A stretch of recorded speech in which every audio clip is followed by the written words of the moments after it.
नमस्कार, खबर समय जगत में आपका स्वागत है। मैं हूं आपके साथ अंकिता और आइए अब खबरें देखते हैं विस्तार से। भोपाल कांग्रेस विधायक कुणाल चौधरी ने मध्य प्रदेश में शराब की खपत बढ़ने पर प्रदेश सरकार पर निशाना साधा। उन्होंने कहा कि अभी तक उड़ता पंजाब सुना था, लेकिन अब उड़ता मध्य प्रदेश और डूबता मध्य प्रदेश बन गया है। कुणाल चौधरी ने कहा कि एमपी में शराब की खपत बढ़ती जा रही है और राजस्व कम होता जा रहा है। बीजेपी इस बार फूल पर नहीं, शराब के क्वार्टर पर वोट मांगेगी। उन्होंने कहा कि शराब की खपत 140% की वृद्धि हुई है, लेकिन राजस्व केवल 26% बढ़ा है। पूरे प्रदेश को सरकार ने मदिरा प्रदेश बना दिया है। आज अवैध शराब की बिक्री में भी एमपी नंबर 1 पर है। प्रदेश में आहते तो बंद कर दिए, लेकिन आज एमपी की सड़कें ही आहते बन गई हैं। सरकार चाहती है कि युवा नशे में डूबे रहे ताकि रोजगार की बात ना करे।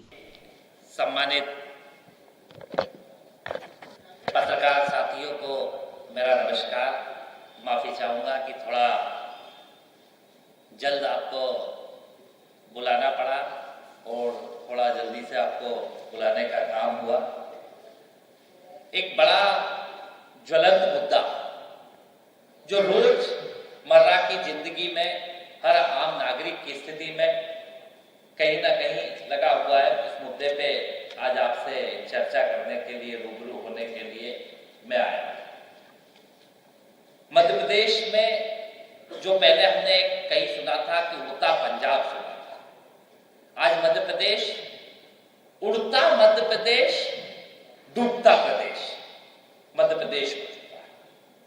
रोज एक हिंदुस्तान का पहला ऐसा प्रदेश होगा जिसे उड़ता मध्य प्रदेश बनाने के साथ डूबता मध्य प्रदेश बनाने की कोशिश कर रही है। नशाखोरी जिस तरीके से सरकार बढ़ा रही है, और ये भी आश्चर्य है कि एमपी अजब है, एमपी गजब है, हमने हमेशा सुना। और आप इसमें भी देखेंगे कि शराब माफियाओं के उसमें एमपी ने किस तरह का अजब और गजब का खेल रहा है। खपत शराब की बढ़ती जा रही है और राजस्व शराब से मध्य प्रदेश का कम हो रहा है। मैंने कई आंकड़े मध्य प्रदेश के निकाले, तो जिस तरीके से मध्य प्रदेश की सरकार की नीति और नियत है, मध्य प्रदेश में कैसे ज्यादा से ज्यादा शराब पिलाई जाए, कैसे लोगों को नशे में कराया जाए। पहले मैंने एक मुख्यमंत्री जी का वीडियो देखा था, खूब पियो, बार बार पियो, ज्यादा पियो और पी के पड़े रहो। क्योंकि मध्य प्रदेश की जो हालत दिखती है कि इस बार मध्य प्रदेश के जो है ना कि घर घर खराब, हर घर शराब। भाजपा जानती है कि युवा इस बार होश में रहेंगे तो बीजेपी को वोट नहीं करेंगे। तो कैसे इनको मदहोश रखा जाए, कैसे इनको शराब के नशे में डुबा के रखा जाए। और मध्य प्रदेश की सरकार इस बार फूल पे वोट नहीं मांगेगी, इस बार मुझे लगता है कि क्वार्टर पे वोट मांगने का काम मध्य प्रदेश सरकार करेगी। क्योंकि जनता को, युवाओं को जो रोजगार चाहिए वो दे नहीं पा रहे, मध्य प्रदेश की जनता को जो महंगाई से राहत चाहिए वो दे नहीं पा रहे, मध्य प्रदेश के किसानों को जो फसलों के दाम चाहिए वो दे नहीं पा रहे। तो जिन परिस्थितियों के साथ ये सत्ता लड़ना चाहते हैं, तो मुझे लगता है कि ये शराब माफियाओं के माध्यम से इस प्रदेश को जीतना चाहते हैं। कि 2021-22 में शिवपुरी की जो खपत थी वो थी 34.85 लाख प्रूफ लीटर, क्योंकि शराब को प्रूफ लीटर में मापा जाता है।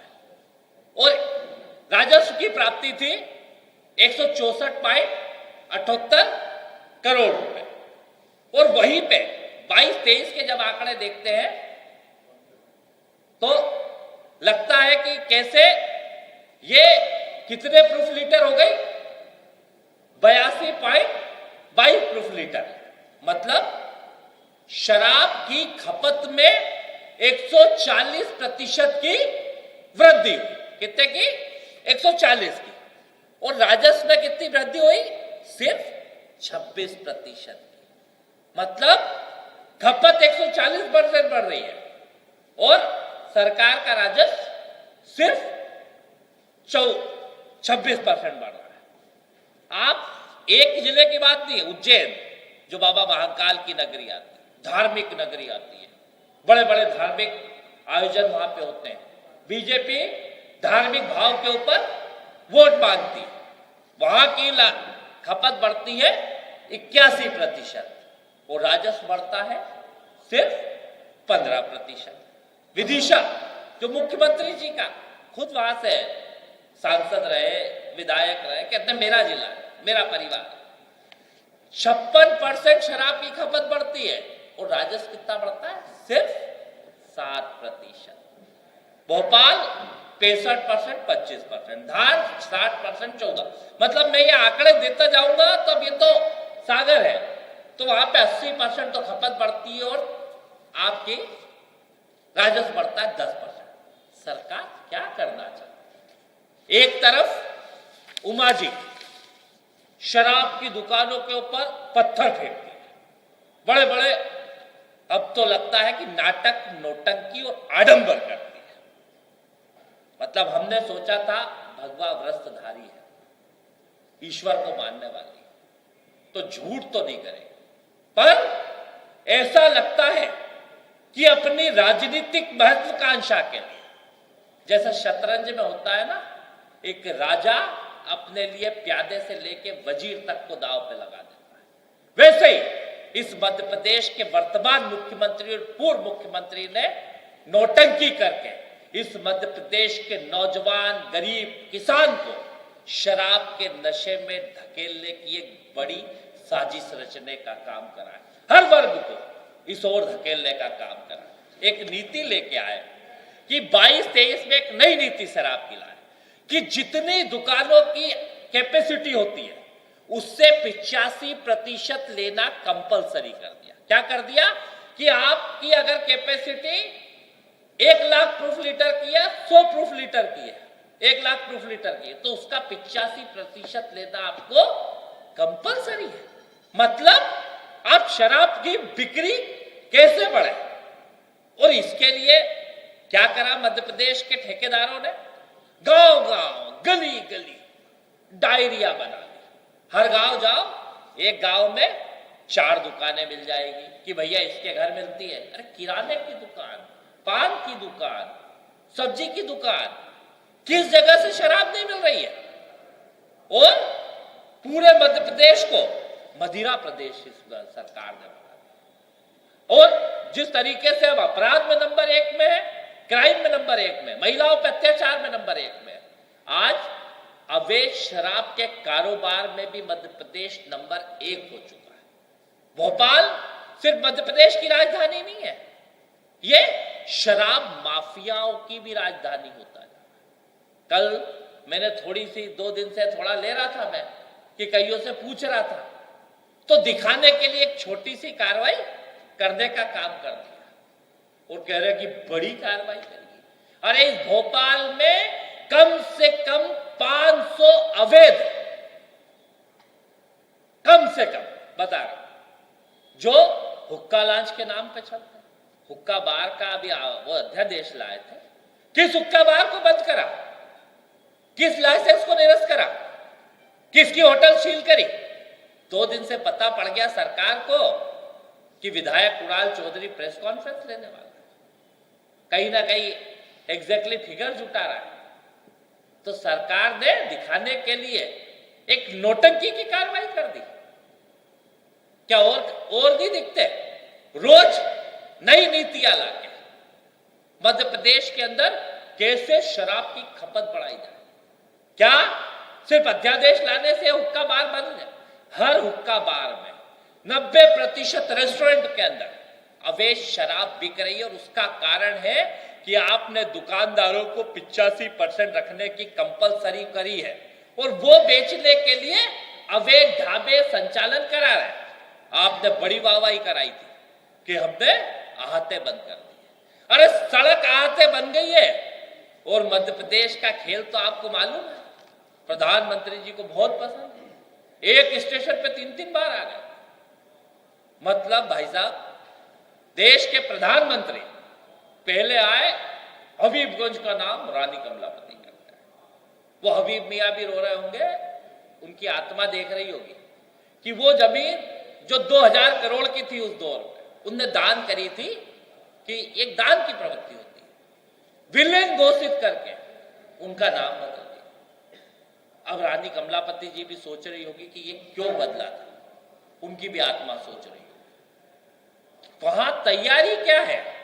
2000 करोड़ की जमीन 500 करोड़ में बेच दी और नए बार 5-5 बनाने की तैयारी करी जा रही है। क्या यहां पे उमा भारती जी पत्थर फेंकेंगी? क्या ट्रेनों को, मेरा आग्रह प्रधानमंत्री जी से, बहुत शौक है आने, कब आ रहे प्रदेश के प्रधानमंत्री जी वहां पे बार के उद्घाटन करने? कब आ रहे प्रधानमंत्री जी चलती ट्रेनों को आहते बनाने?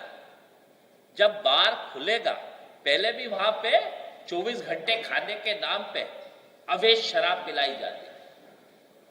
पुलिस ने कार्रवाई करके उनको रुकवाया, तो कैसे 5-5 बार को लाइसेंस देके ट्रेन को आहते में बदलने की तैयारी करी जाए? क्या चाहती है सरकार? क्या युवा नशे में डूबा रहे तो रोजगार की बात नहीं करे? क्या चाहती है सरकार कि रोज नशे में, जो बलात्कार में हम नंबर 1 हुए हैं, इसका सबसे बड़ा कारण नशा है। यह सरकार भाषण, मुख्यमंत्री, पूर्व मुख्यमंत्री पत्थर फेंकेंगे, बातें करेंगे, और रोज शपथ की खपत कैसे बढ़े, उस शराब माफियाओं से बैठ के रात को सेटिंग करेंगे। राजनीतिक रोटियां सेकने के लिए, आर्थिक रोटियां सेकने के लिए एक बड़ा गठबंधन इस मध्य प्रदेश की सरकार में बैठे। ये सभी जो 40 चोर बैठे हुए हैं, डकैतों की सरकार है इनका, शराब माफिया का, और वो अधिकारी जो भोपाल में 15-15 साल से डटे हुए हैं। अरे रोज पैसे लेके आप अभी ये ट्रांसफर उद्योग चला रहे हो, कितने लोगों के ट्रांसफर करें, पर इसमें एक्साइज का कभी नहीं करा। क्या बात है कि एक्साइज का आप नहीं करते हो? यहां पे अभी 19 जुलाई को 673 इंस्पेक्टरों के ट्रांसफर कर दिए, क्योंकि पैसे दूसरों से ले लिए थे। 20 जुलाई को राज्य प्रशासनिक सेवा के 142 और 42 अधिकारियों की तबादले की सूची जारी कर दी, क्योंकि उनका रेट तय कर दिया था। 20 जुलाई को 25 आईएएस, क्योंकि इनसे करोड़ों की इनकम होती है भाई साहब, एक आईएएस करोड़ों में जाता है, उनसे कर लिया। 31 जुलाई को 34 आईपीएस अफसरों के तबादले कर दिए। 306 अधिकारी, तहसीलदार। ये करोड़ों रुपए का जो ट्रांसफर उद्योग चलता है भैया, ये भोपाल के जो आबकारी के अधिकारी डटे हुए हैं, 15 साल से नहीं बदला रहे। क्या इनसे बिगड़ उसके ही पैसा ले लेते हो?